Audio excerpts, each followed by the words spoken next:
নমস্কার বন্ধুরা, কেমন আছেন সবাই?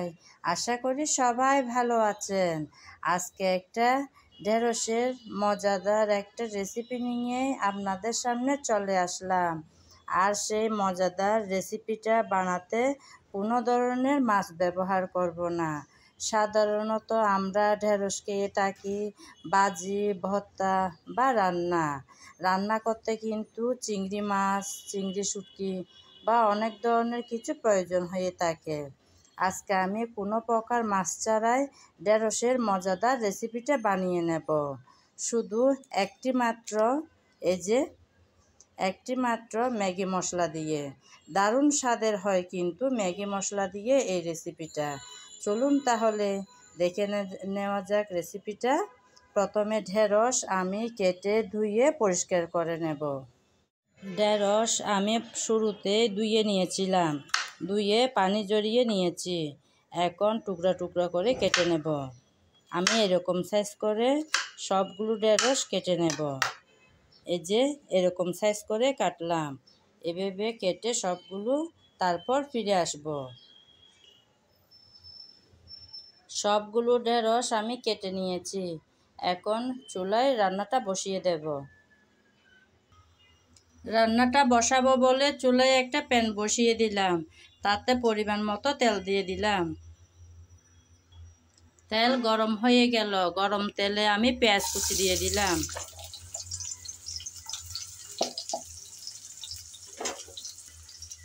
পেঁয়াজ আমি একটু বড় বড় সাইজ করে কেটে নিয়েছি, কারণ আজকে যে রেসিপিটা বানাবো এই রেসিপিতে একটু বড় বড় সাইজ হলে খেতে ভীষণ ভালো লাগে। পেঁয়াজ কিন্তু খুব বেশি লাল করে ভাজবো না, কারণ যখন আমি ঢেঁড়স দেব তখন আর একটু ভাজা হবে। বেশি লাল হয়ে গেলে কিন্তু খেতে খুব একটা ভালো হবে না।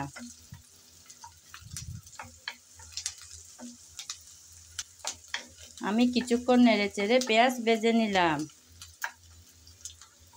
এখন ঢেঁড়স দিয়ে দেব। কেটে রাখা ঢেঁড়স দিয়ে দিলাম। তেলে সামান্য নাড়িয়ে ভেজে নেব।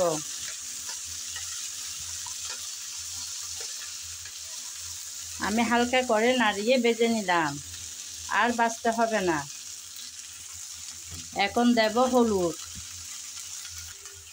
তারপর দেব জিরা ধনিয়া পাউডার, তারপর দিলাম স্বাদ মতন লবণ। সব মশলা দিয়ে আবারও নেড়েচেড়ে ভালো করে ঢেঁড়সের সাথে মিশিয়ে দেব।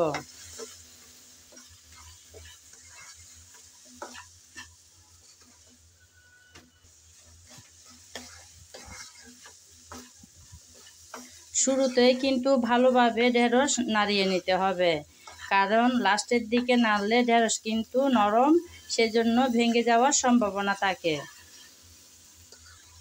আমি ভালো করে নাড়িয়ে নিয়েছি। 2-3 মিনিটের মতন ভেজেও নিলাম। এখন আমি 2টা টমেটো কেটে রেখেছি, সেগুলো দিয়ে দেব।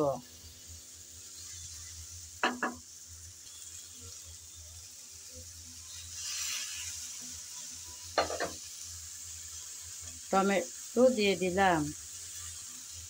এখন দিয়ে দেব ম্যাগি মশলা।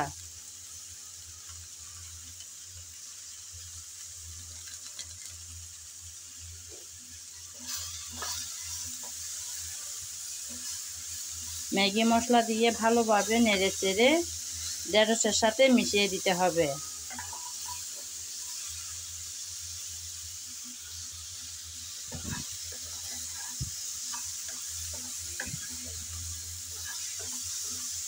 অনবরত ঢাকনা ছাড়াই এভাবে নেড়েচেড়ে ভেজে নিতে হবে, নাইলে কিন্তু নিচে লেগে যাওয়ার সম্ভাবনা থাকে।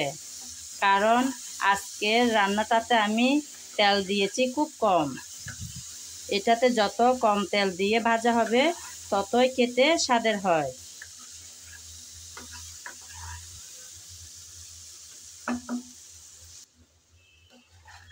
আমি আবারও এসে প্রায় 2-3 মিনিট পর নাড়িয়ে দিচ্ছি।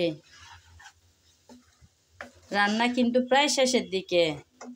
অনেক অল্প সময়ে সহজ করে কিন্তু রান্নাটা করে দেখালাম। আমার রেসিপি যদি আপনাদের ভালো লেগে থাকে একবার হলেও ট্রাই করে দেখিয়েন। সত্যি কিন্তু অনেক মজার হয় এই রেসিপিটা। রেডি হয়ে গেল মজাদার ঢেঁড়সের রেসিপি। রেডি হয়ে যাওয়া ঢেঁড়সের রেসিপি আমি আপনাদেরকে পরিবেশন করে দেখালাম।